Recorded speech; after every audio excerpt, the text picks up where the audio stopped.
Hay personas que abren espacios seguros para sanar.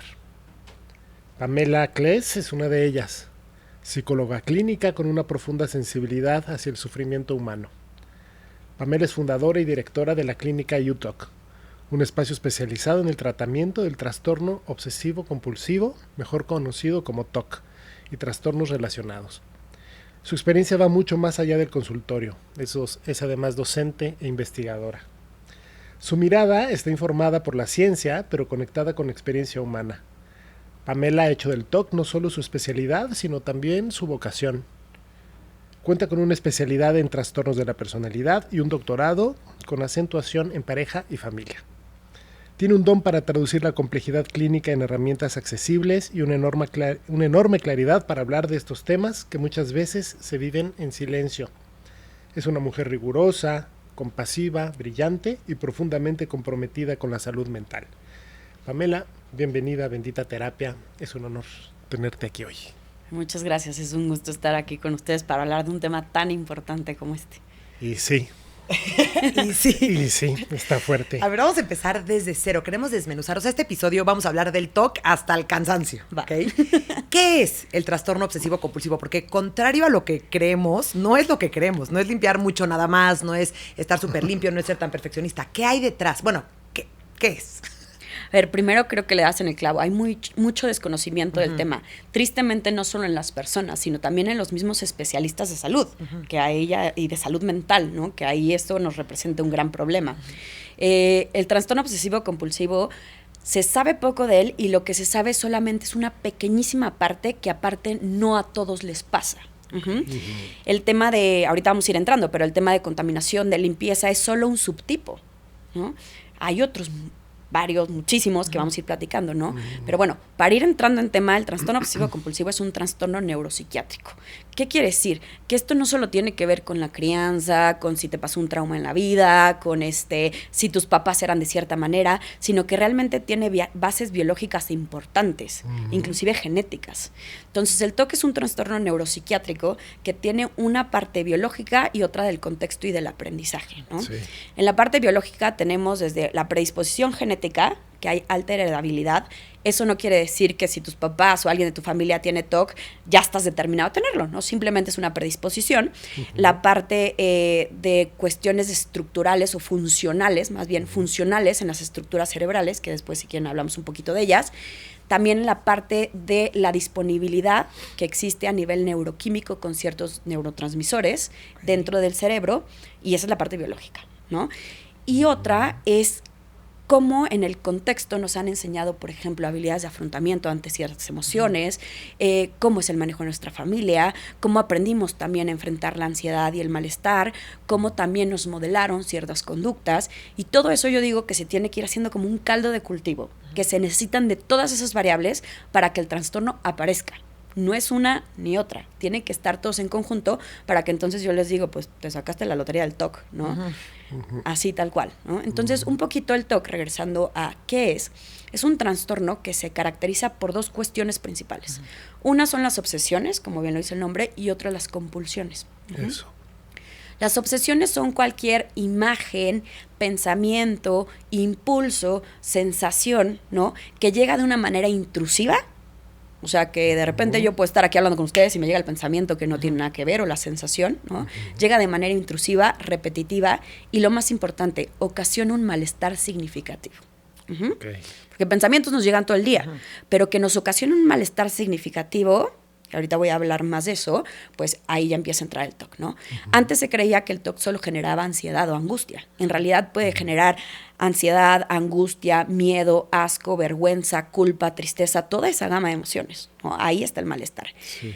Eso es parte de la obsesión, y lo que sucede es que en consecuencia o en respuesta a esto surge la compulsión, que es la segunda característica del TOC. La compulsión es cualquier cosa que yo hago o dejo de hacer a nivel conducta o a nivel pensamiento para reducir el malestar que me ocasionó la obsesión. Okay. ¿Qué quiere decir? Si yo soy una persona que tiene muchos pensamientos intrusivos o de repente obsesivos, y eso quiere decir que sí o sí es un TOC, porque todos tenemos pensamientos intrusivos. Primer mito, todos tenemos pensamientos intrusivos, claro. No solo las personas con TOC, ¿no? No necesariamente, porque acuérdense que necesitamos de los dos componentes, que haya opción y que haya compulsión, ¿no? Sí. Y el funcionamiento es por medio de un ciclo que después les platico un poquito más. Pero entonces justo es importante aclarar, el TOC es un trastorno, no es un rasgo de personalidad, no es de repente a veces soy, a veces no soy, sino es un trastorno como tal que implica una parte biológica y fisiológica y una parte del nivel ambiente y aprendizaje. Clarísimo, ¿no? Esta parte de la compulsión, dice, son pensamientos, pero también son acciones. Ajá. ¿No? Y muchas de estas acciones no tienen nada que ver con el pensamiento, con la obsesión. Ajá. ¿No? O sea, por ejemplo, que lleguen y que toquen 3 veces, o que prendan y apaguen la luz, o que se muevan de tal manera. O sea, normalmente es un pensamiento obsesivo que me está rondando y me está dando tanta malestar que hago una cosa física para tratar de compensarlo. ¿Y verdaderamente se compensa? No, O sea, ese es el mito. Y eso es lo que creen las personas que padecen de TOC y lo que en un... Vamos, sin conocimiento del TOC todos pudiéramos pensar.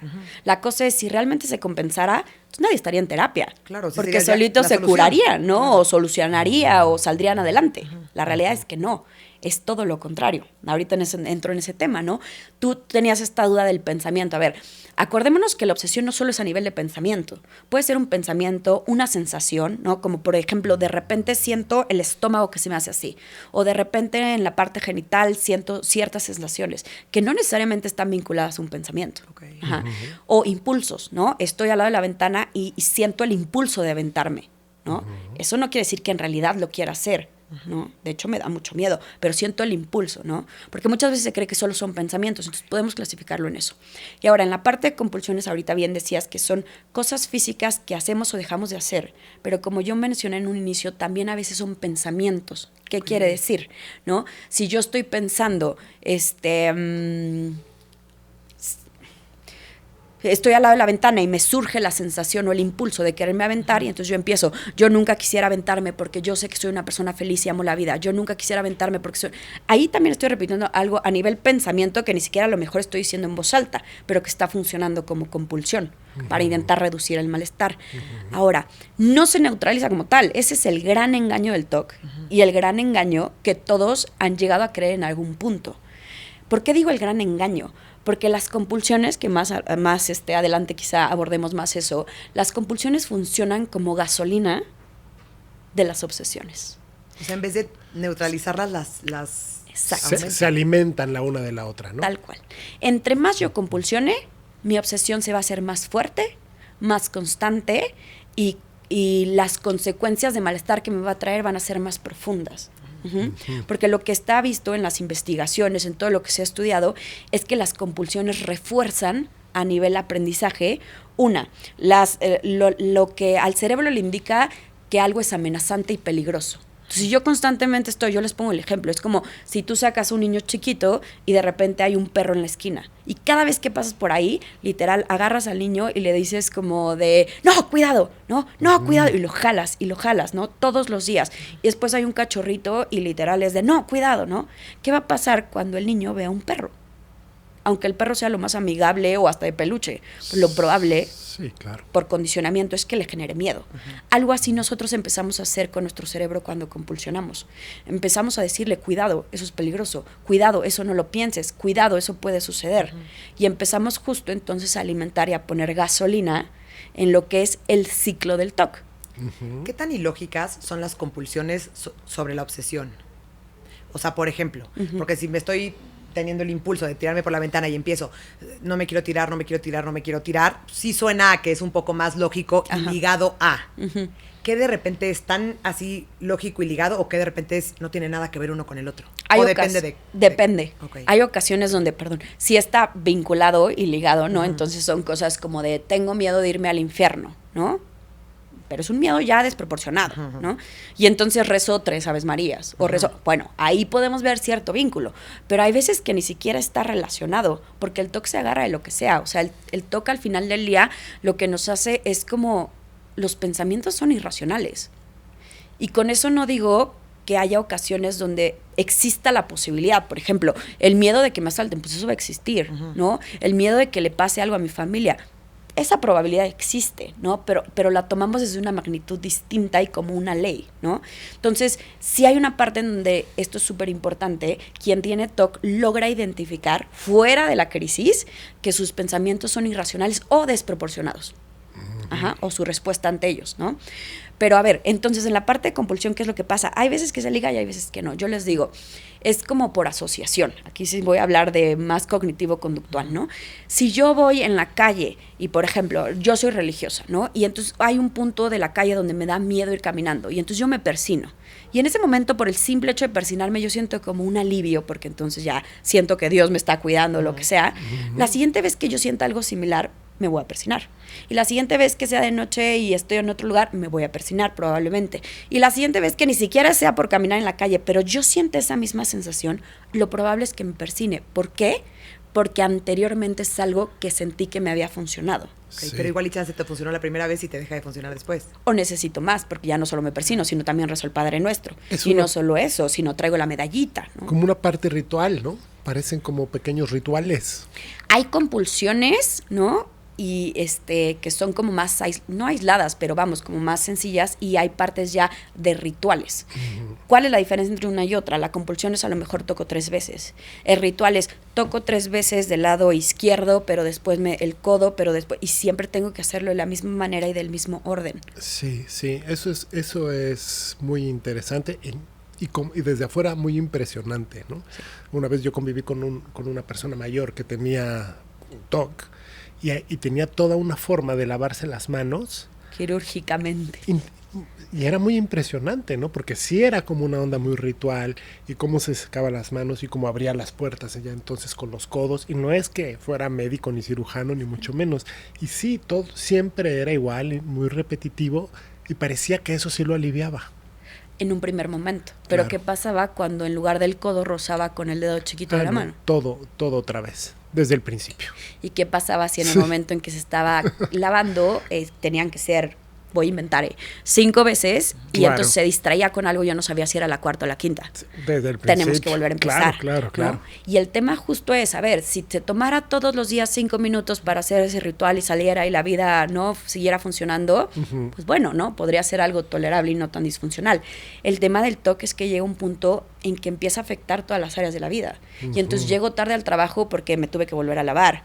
O no puedo entrar a tal lugar porque necesitaría tocar con la mano, ¿no? Usando tu ejemplo. Total. O llega un momento en donde tengo problemas justo dermatológicos importantes. Me han llegado pacientes con llagas, ¿no? De lo mucho que me lavo. Totalmente. ¿No?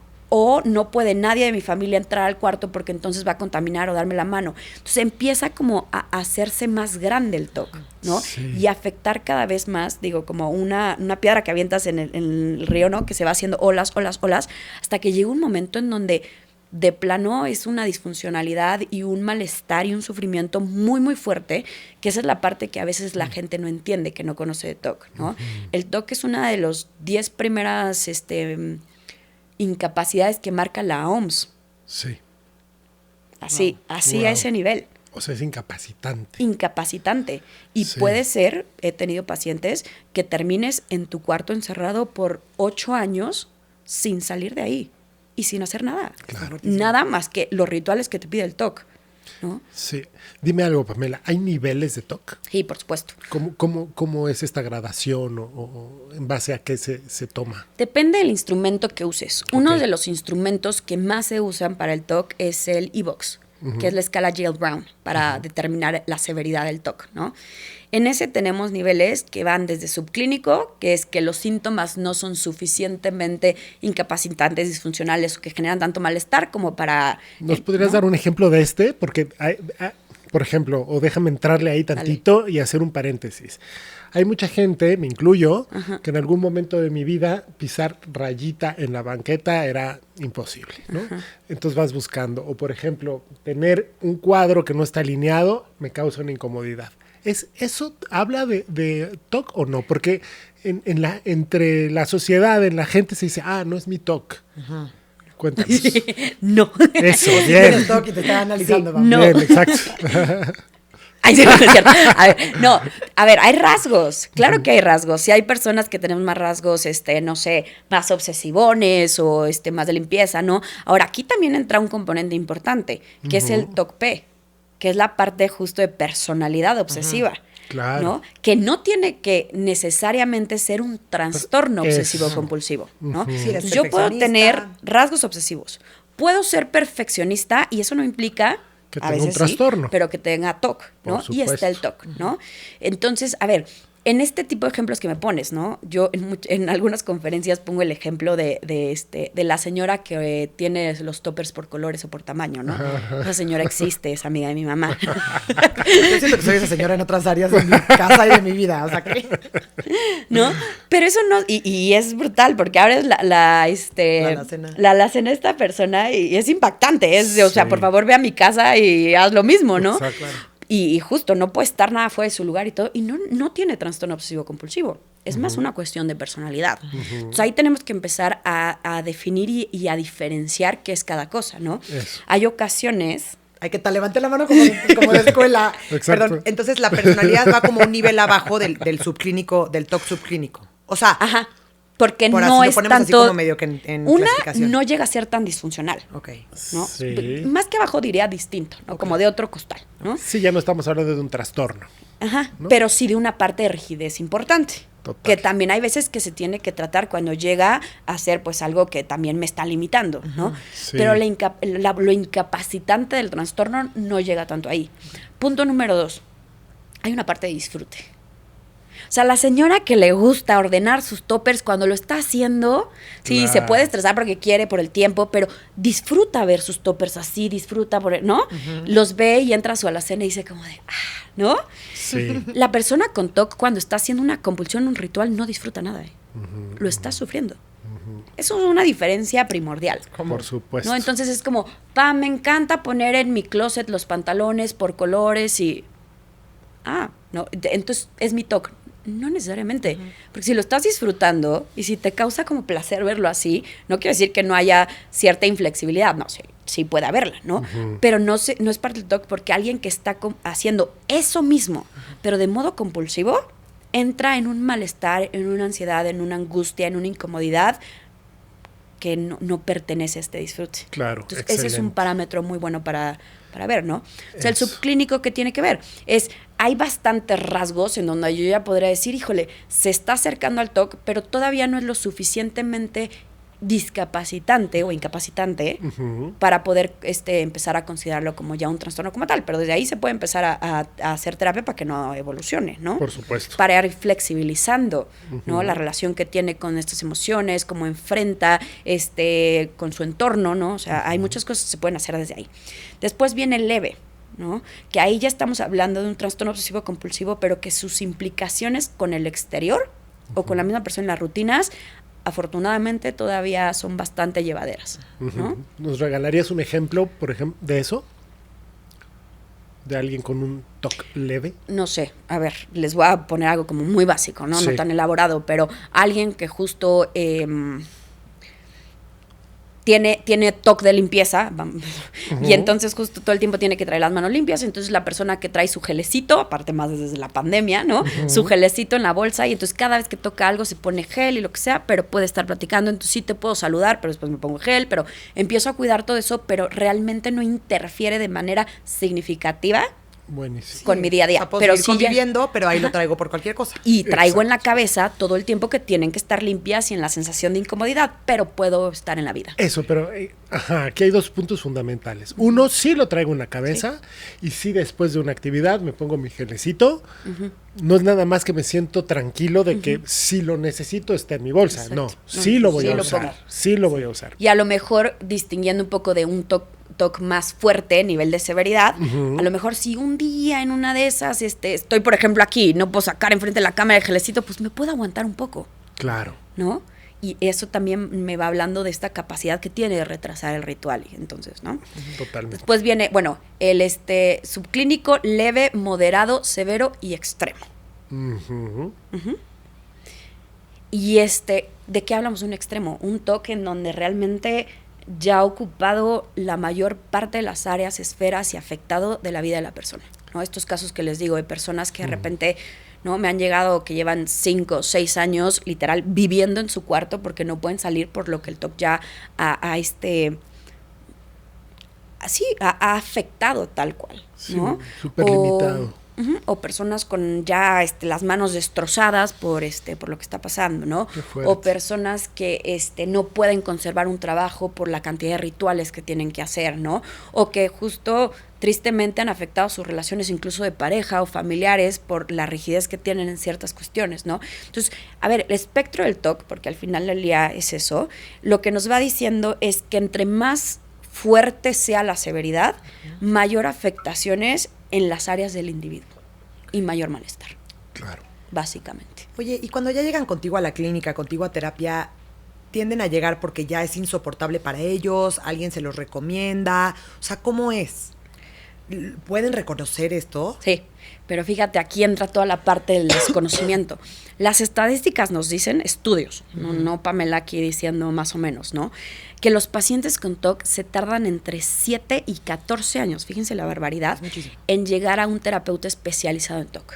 Entonces, entre esos 7 y 14 años van entre psicólogo y psicólogo y psicólogo y psiquiatra y psicólogo, ¿no? Con diagnósticos de ansiedad, a veces de esquizofrenia, ¿no? O sea, tengo pacientes que afortunadamente ya no me han llegado tantos así, pero que en algún momento hasta les dijeron esto es algo psiquiátrico, claro, y chavitos que internaron en un psiquiátrico 3 meses cuando en realidad lo que tenían era TOC, ¿no? No tenía nada que ver con la esquizofrenia, ¿no? Sí, pero esta obsesión lo interpretó o el el tipo de como pensamientos, exacto, ¿no? Porque estamos hablando ahorita o hemos hablado del TOC de limpieza, que es el que la mayoría conoce, ¿no? Pero en realidad hay TOC de daño, hay TOC de sexualidad, hay TOC de verificación, de superstición, de escrupulosidad, o sea, y esos son los que podemos nombrar como ya en categorías, pero en realidad si hablamos que el TOC o la obsesión proviene de un pensamiento, como seres humanos estamos pensando en todo el tiempo. Entonces, cualquier cosa se puede volver objeto del contenido obsesivo, ¿no? Oye, ¿en qué nivel de TOC se medica o no se medica? Es una ¿Qué creen? Ay, sí. Sí, más bien eso, ¿no? Ajá, primera pregunta. ¿Cuál es la salida? ¿Se medica? O sea, obviamente la terapia es lo principal, pero ¿se acompaña la terapia de medicamento? Depende. ¿De ¿no? la severidad? De la severidad, de la personalidad, del contexto, de muchas cosas, ¿no?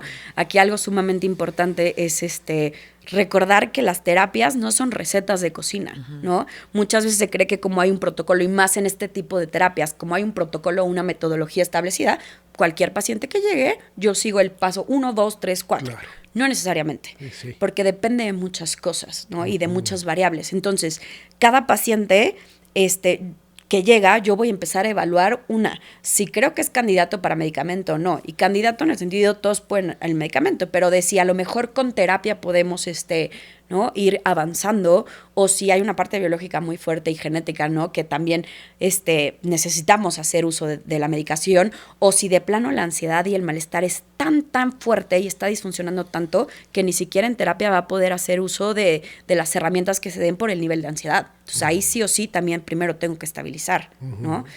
Antes se creía justo esta parte de decir como de primero la terapia, todo lo que da, ¿no? Y ya, voy a decirlo así de burdo, si no jala, pues vemos la parte del medicamento, ¿no? Hoy se ha visto que la mayor efectividad, hay casos donde no se necesita medicamento, y salen solos y es impresionante. La resiliencia que tienen los pacientes con TOC y la fortaleza es bellísima. Pero hay casos en donde se puede sin medicamento. Pero la dupla, ¿no? De entre la parte del medicamento y la parte de la terapia hace unos avances increíbles. ¿Por qué? Porque son 2 vías de intervención distintas. No, y estamos hablando de algo neuronal y psiquiátrico, como lo dijiste al principio, ¿no? Y de pronto en la terapia no tenemos acceso a la parte neurológica, ¿no? Nos encantaría, pero es a mucho más largo plazo, ¿no? Sí. Ahora, ¿cuál es el tema también híjole, es que se nos va a ir hay tantas cosas que hablar del TOC, pero a ver, ¿cuál es el tema con la parte de medicación? Que así como muchos profesionales de salud no conocen realmente el TOC más que la parte de limpieza, que ahorita ya mencioné algunos otros ejemplos, la parte del tratamiento tampoco la saben llevar.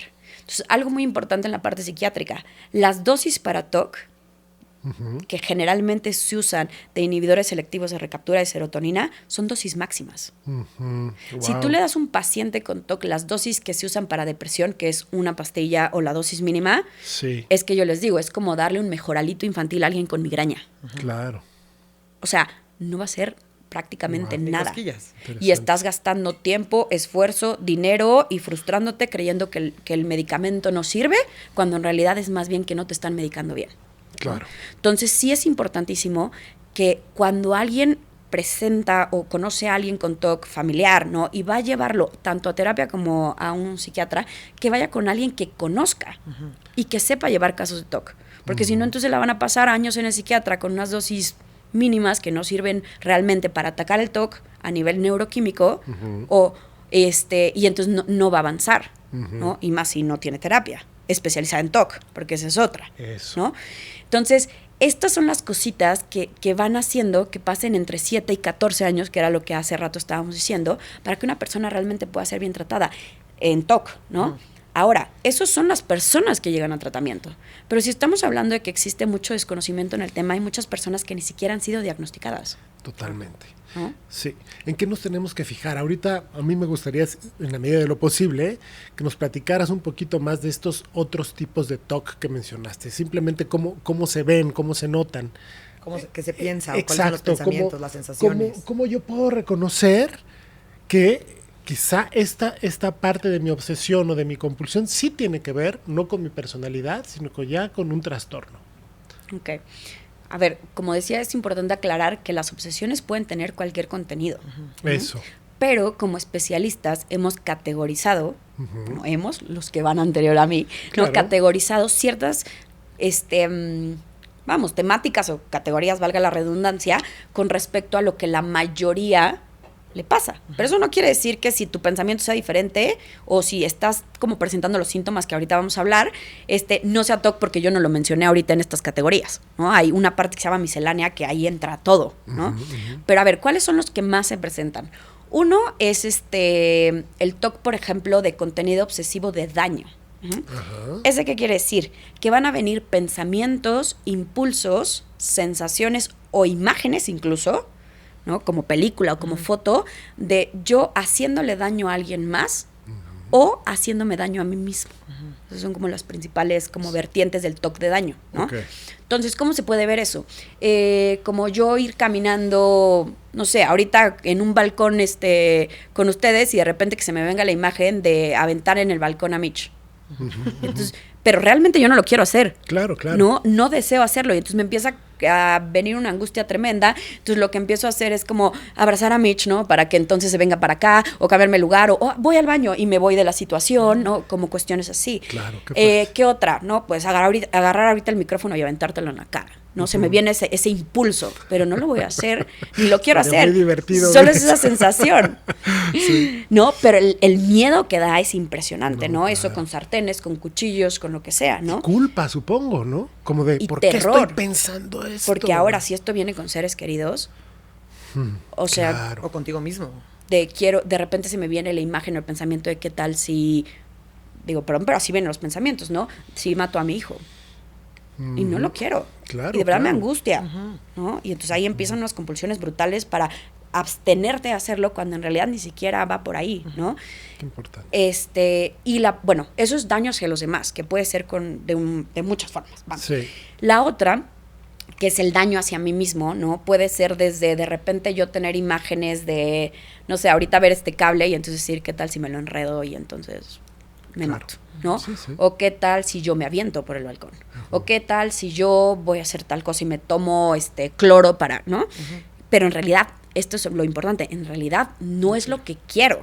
Claro. ¿No? Y tan es así que viene una reacción de mi cuerpo de malestar, de miedo, de angustia, de culpa, ¿no? Como decías, ¿no? Sí, de que viene este pensamiento no sé de dónde y aparece. Ajá. ¿Cómo vienen estas compulsiones? Desde puedo esconder todos los cuchillos de mi casa y nunca más volver a cocinar, ¿no? Porque entonces corre daño a todos los que están a mi alrededor o yo mismo. Desde justo entonces siempre que estoy con mi hija tiene que estar alguien acompañándome para que se asegure que yo no le hice nada o que no le voy a hacer nada. O sea, como pueden tomar rezar, decirme a mí misma, no, yo amo a mi hija, yo amo a mi hijo, ¿no? No estar en lugares donde haya balcones, ¿no? Tenía una paciente que en su momento era tanto el miedo que pedía que cuando se durmiera, una de dos, hubiera alguien viéndola para que no se fuera a despertar en la noche sin darse cuenta y hacer algo que no quería a sus hijas, o que la amarraran. Wow. Obviamente, cuando no sabía que era TOC, ¿no? Y cuando creía que era otras cosas, y aparte los doctores decían, no, es que esas ideas ya están como medio esquizo, ¿no?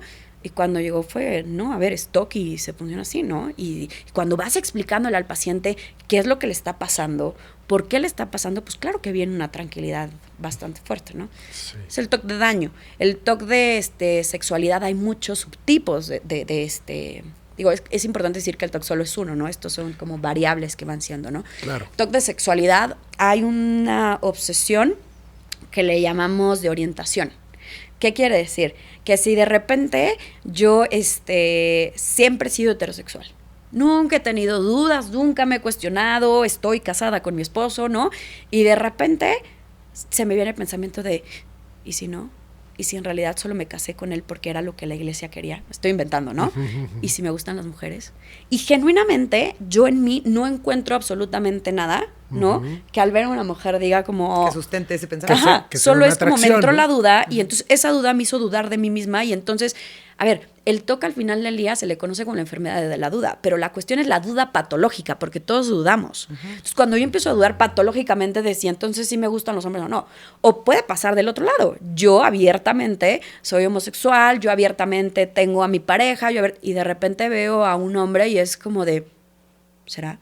Y si en realidad estoy confundida, cuando llevo años de relación, ¿no? Ese es un tipo de sexualidad. El otro es la parte justo, que es muy fuerte y muy controversial, pero se tiene que hablar justamente, el TOC de pedofilia. Es muy distinta la pedofilia, ¿no? Al TOC de pedofilia. Sí. En donde realmente no hay un deseo de querer hacer las cosas, en donde no se van a hacer las cosas, en donde solamente es la duda patológica de qué pasa si algún día yo pierdo mi noción de realidad y voy y hago tales cosas, ¿no? Pero entonces ahí hay que diferenciar. También está el TOC de agresión sexual, por así decirlo. Entonces, justo, yo no quiero agredir a nadie sexualmente ni abusar de nadie, pero ¿qué tal si un día estoy con copas y entonces pierdo la razón y me gana el impulso y entonces me vuelvo ¿no? Y entonces eso se empieza a poner de otra manera, ¿no? Entonces empiezo todo el tiempo a pensar en eso. ¿Y qué tal si sí? Pero fui a una fiesta hace 3 días y me emborraché. ¿Y qué tal si yo no me di cuenta y si abusé de alguien? Claro. Cuando ni en el contexto está. Sí, ¿no? sí. Entonces, pero es la duda patológica, ¿no? Hay varios de sexualidad, pero principalmente esos. Después hay otros de contaminación. El principal que conocemos, pues, es el de la limpieza y todo. Pero hay contaminación, por ejemplo, también emocional. La contaminación emocional es cuando yo siento o dudo de que algo que me desagrada de otra persona, algún atributo, alguna característica, algún rasgo, puede pegárseme, por así decirlo, por el hecho de pensarlo, de verlo, de estar cerca, ¿no? Claro. Entonces, desde cosas como voy con alguien que tiene cáncer y entonces, ¿qué tal si el cáncer se me pega? ¿No? O ejemplos desde, por ejemplo, una chiquita que tenía en su generación a alguien que era súper bully, ¿no? Y entonces solo por verla decía, ¿y qué tal si un día yo soy bully? Entonces empezó a alejar totalmente, dejó de ir a la escuela porque si tenía contacto con esta niña, ¿qué tal si solo por tener contacto se volvía bully, ¿no? Hasta cosas como ya mucho más elaboradas de hipocresía o de, por ejemplo, de ver a un político y decir no quiero ser como él, pero entonces si veo los debates presidenciales me puedo volver solo por verlos o solo por pensarlos, ¿no? Digo, y eso obviamente como si hubiera una permeabilidad en mi yo impresionante, ¿no? O sea, como si estos límites de mi carácter y de mi personalidad no existieran. Exacto. Y todo es muy permeable. Qué interesante está Ahora, eso. mencionas algo muy importante, porque entonces, ¿cómo diferenciamos un pensamiento más psicótico, no, de una parte de TOC? Total. Porque hay veces que la línea es muy delgada en lo que vemos desde afuera sin analizar, ¿no? Y una cosa es muy importante es que, a ver, todos esos pensamientos cuando van más hacia el lado psicótico o esquizofrénico son más egosintónicos, ¿no? Es como si fueran más parte del yo, ¿no? En el TOC son totalmente egodistónicos, entonces hay un malestar O sea, yo no quiero ser eso, yo no quiero identificarme con eso. Punto número 1. Y punto número 2, que cuando yo no estoy en la crisis soy capaz de darme cuenta que mis pensamientos o son, lo dije al principio, irracionales o desproporcionados. O sea, Pam, yo sé que obvio no me voy a convertir en el político, ya iba a decir, ¿no? En el político, ¿no? Pero hay una parte de mí que, ¿y sí? ¿No? O ya sé que no voy a bulear porque yo soy súper, ¿no? Amigable con el mundo y lo que sea. Pero ¿y sí? ¿No? Ese ¿y sí? Es lo que a veces pero sí es una parte de diferenciar muy bien lo que es, ¿no? Porque si no, ya también entramos en una parte que ya empieza a ser harina de otro costal, ¿no? A nivel psiquiátrico, pero que ahí es donde muchas veces se confunde cuando los especialistas no saben. Entonces llega el paciente diciendo, es que me vienen pensamientos o imágenes de querer lastimar a mis hijos y automáticamente va la parte de esquizofrenia, cuando no necesariamente. Qué importante que la gente, los terapeutas, los especialistas sepan todo esto que estás platicando. Sí. Oye, Pame, ya sé que cada paciente es diferente y no quiero encasillar absolutamente a nadie, pero ¿cuál es más o menos el protocolo que llevas a cabo con un paciente que tiene TOC? De exposición a aquello que le da este pensamiento, no sé. A ver, el tratamiento, el golden standard así, pero por mucho, hoy en día, en 2 años no sabemos, en 10 no sé, pero hoy en día con investigaciones, ¿no? O sea, hay evidencia empírica, ha habido miles de investigaciones, afortunadamente el TOC se ha investigado bastante en ese rubro. Lamentablemente el conocimiento no sale a veces, no, pero hay mucha investigación. Nos dice que el tratamiento que funciona por excelencia es la exposición y prevención de respuesta. ¿Qué significa eso? La exposición y prevención de respuesta es un tratamiento por el medio del cual tú llevas al paciente a enfrentarse, ¿no? A las situaciones, a los estímulos que le ocasionan malestar, miedo, angustia, lo que sea, ¿no? A enseñarle a poder pararse frente a ellos, tolerar esa incertidumbre, esa duda, esa incomodidad, lo que sea de emoción, ¿no? Y al mismo tiempo generar herramientas para poder vivir su vida con calidad de vida, una vida significativa y que realmente no los obstaculice. Claro. O sea, vamos a ponerle un ejemplo al público. Si alguien, por ejemplo, tiene TOC de limpieza y entonces todo el tiempo se está limpiando, poco a poco lo vas exponiendo a la suciedad, a la basura, Sí. ¿no? Primero llegan a mi consultorio y lo primero que yo tengo que hacer es una entrevista, ¿no? Generalmente los pacientes con TOC es muy curioso porque ya llegan autodiagnosticados por Google, pero fíjense qué cañón.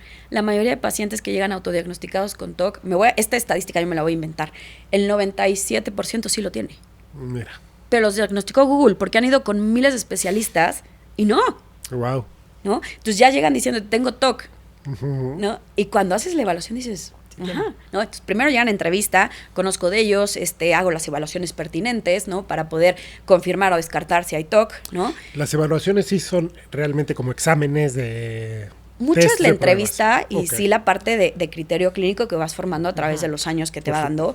O sea, si hay veces que ya llega un paciente ya desde que se está sentado y dices, ay, si va a los 5 minutos de entrevista ya. O sea, porque una vez que conoces el TOC es muy fácil identificarlo. Claro. Ya que lo conoces y lo trabajas, ¿no? Pero bueno, no, sí se requiere de una entrevista y después de la entrevista entonces empiezas a entrar con evaluación para medir la severidad, para ver qué otras obsesiones hay, qué compulsiones hay, ¿no? De ahí, una vez que confirmas, vamos a decir, que esto lo que empiezas es un proceso de psicoeducación que es importantísimo, ¿no? Muchas veces hay corrientes terapéuticas que es como, no se le dice el diagnóstico al paciente porque entonces va a... No, en el TOC sí es importante, ¿no? Claro.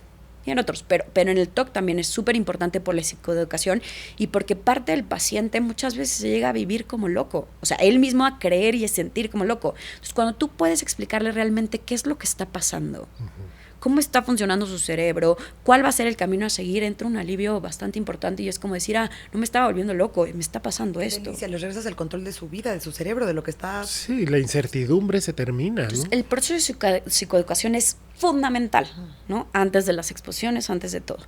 Una vez que haces el proceso de psicoeducación, bueno, ahí ves si interviene también psicoeducación la familia, dependiendo de la edad de la persona, o la pareja, o los papás, o sea, va a depender, los mismos hijos. Empiezas la parte de exposición y prevención de respuesta. Hoy los pilares fundamentales de tratamiento para TOC son la exposición y prevención de respuesta, que ahorita voy a entrar a ella, la terapia de aceptación y compromiso y herramientas como el mindfulness. Esos son los 3 pilares que hoy en día se utilizan como tratamiento. No hay más. Hasta hoy. Bueno, la parte farmacológica, ¿no? ¿Qué es lo que pasa? En la exposición lo que haces es, junto con el paciente, haces un autorregistro de todas las cuestiones que le generan o que le detonan estos pensamientos obsesivos, estas sensaciones obsesivas, y el malestar que le causan, y entonces qué hace como compulsión en consecuencia de estas. Entonces haces todo un autorregistro. Sí. Y de ahí, junto con el paciente, vas creando una jerarquía de exposición, ¿no? Antes se utilizaba una jerarquía en orden a lo que más malestar les causaba o lo que menos. Hoy no. Hoy simplemente es un listado de cosas que le generan y cómo nos vamos a ir enfrentando a ellos. tú ponías ahorita el ejemplo de la tierra, pues sí, vas con la tierra y pues te embarras y el chiste, la prevención de respuesta es, y después de hacer eso, no haces nada al respecto. Eso, ¿qué quiere decir? Ahí. Antes solo era la exposición, hace muchos años. Entonces llegaban y jugaban con la tierra y después la persona iba, se lavaba las manos y pues ya, ¿no? Y entonces era su mecanismo de compulsión. Entonces ahorita el chiste es poder permanecer ahí, ¿no? Con esa incomodidad, con eso todo, para ir enseñándole a nuestro cuerpo a ir pudiendo manejar eso y regularlo.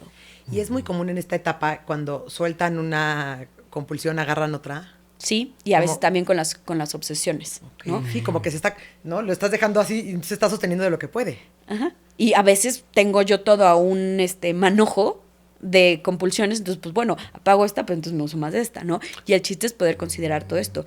El reto grande aquí también del terapeuta es poder identificar las compulsiones mentales, que son las más difíciles de poder identificar si el paciente no te ayuda y si tú no tienes ojo, ¿no? Entonces tú puedes decir, no, yo puedo tenerte aquí, ahorita ensuciarte, y te puedo ver así, y digo, pues no está compulsionando, ni se lavó las manos, ni se sacudió la tierra, pero tú por dentro estás, esta tierra es de la maceta que yo puse, que yo sé que está limpia, que vino de no sé dónde. Claro. Ahí ya estás compulsionando mentalmente, y yo ni en cuenta. Totalmente. ¿No? O diciendo, me tomé vitamina C en la mañana y entonces no va a suceder nada, no sé, estoy inventando. Sí, ¿no? sí. ¿No?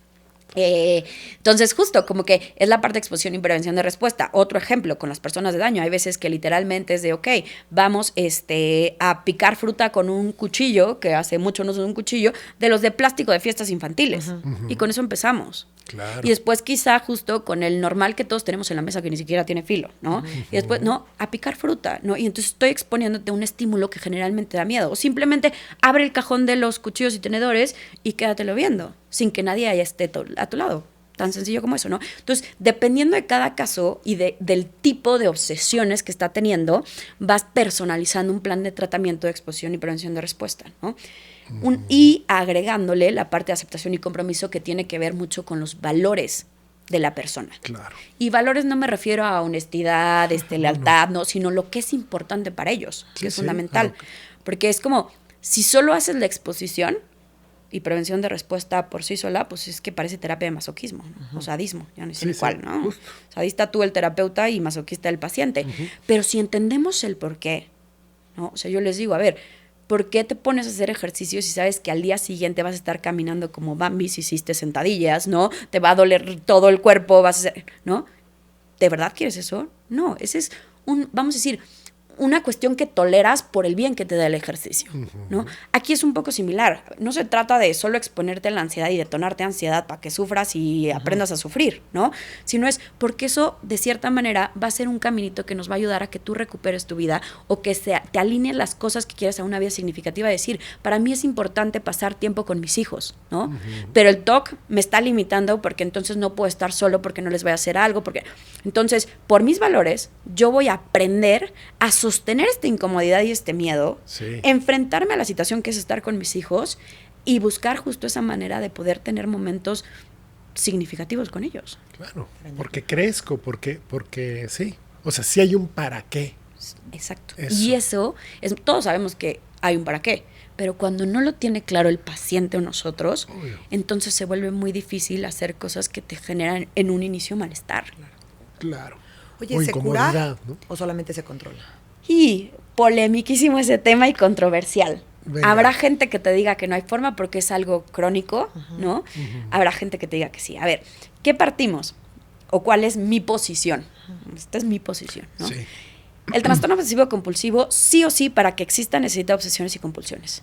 Si yo con el tratamiento logro que las compulsiones se reduzcan o desaparezcan, que esa es la finalidad, solo me quedo con la parte obsesiva.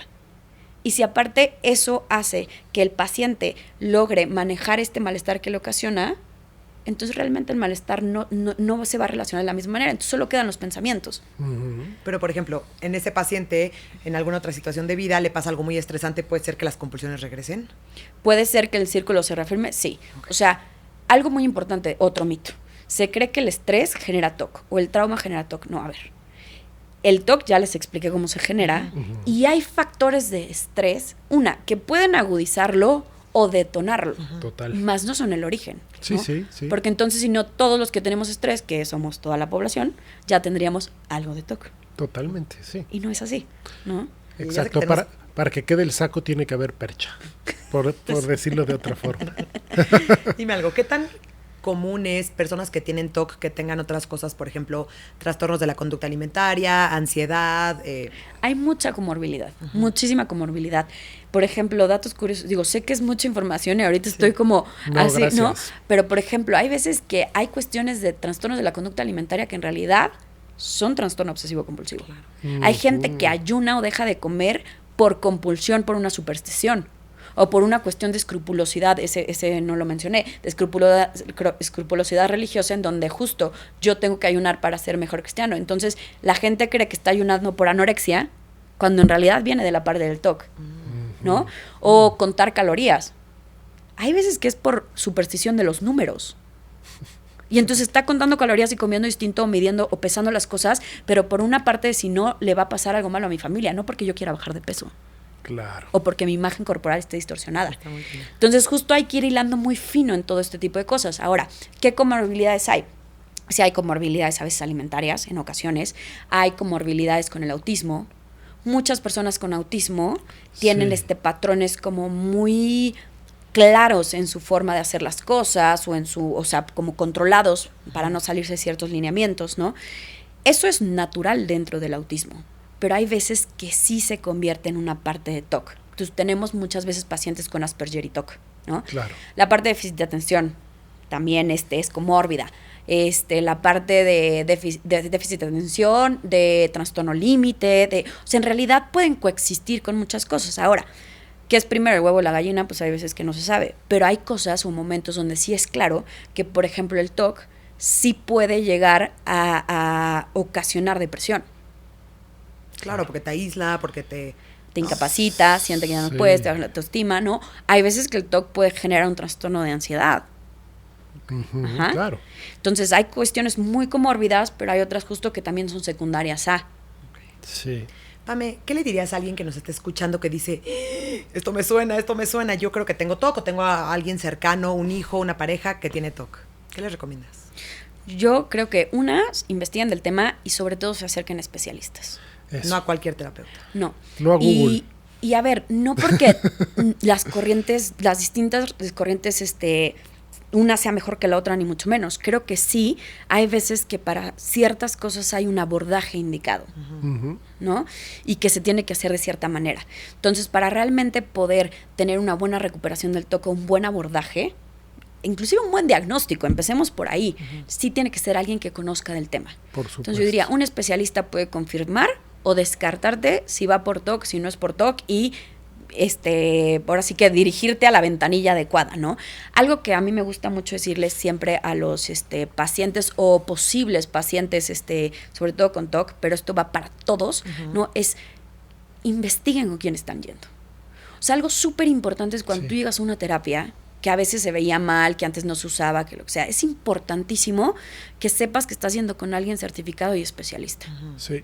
¿No? Hay personas que ni siquiera estudiaron psicología, que ni siquiera tienen más que un curso de 2 y dan terapia, ¿no? Y no estoy diciendo que lo hagan bien, sino simplemente hay para cosas que no va por ese camino, ¿no? Lo mismo pasa con el TOC, ¿no? A mí me dicen, a ver, yo estoy especializada, pues la verdad, en bastante cosas, en trauma, en algunos trastornos de personalidad, pero por ejemplo, alguien a mí me llega con trastorno de la conducta alimentaria, sé cómo va, sé cómo se trata, no soy especialista. Sí, lo refieres. Entonces, sé que va a una ventanilla distinta. Claro. ¿No? Por Entonces, supuesto. como llegar y preguntar sin miedo al especialista si está especializado en TOC, si lleva casos de TOC, ¿no? ¿Cuál es el tratamiento? Si llegas y dices, ¿cuál es el tratamiento para TOC? Y te dicen, no sé, regresiones o lo que sea, repito, cada quien, pero para TOC no funciona. Te tienen que decir exposición y prevención de respuesta y terapia, aceptación y compromiso. Porque incluso hay terapeutas cognitivo-conductuales que no saben manejar el TOC. O sea, como que es un... No, por supuesto, claro. No, sí es una parte de especialización y hay que ir con un especialista, ¿no? Me encanta. Pame, ¿dónde te podemos encontrar? Bueno, en redes, en utoc.centro, también en internet, y pues cualquier cosa en mi teléfono, si quieren les dejo al Aquí rato les los vamos a datos dejar para toda que tu información, tu puedan Instagram, ir. todo para que te contacten. Sí. Gracias, de verdad que, o sea, nos podríamos quedar horas platicando de esto, está interesantísimo. Muchas gracias. Y tengo 37 preguntas más, después te las haré. Gracias Sí. a todos por escucharnos, por vernos. Si nos están viendo en YouTube, pícanle suscribirse y en Instagram a la campanita para que se enteren de todos los episodios todos los miércoles. Eso. Muchas gracias. Gracias. Gracias. Un Y sobre placer. todo saber que hay un caminito y que sí hay luz siempre al final del ¿Qué túnel. pasa eso? Sí, sí hay luz. No. Hay que buscar el caminito correcto, nada más. ¿Va? Gracias, vamos. Gracias. Gracias, Mitch. Chao. Bye.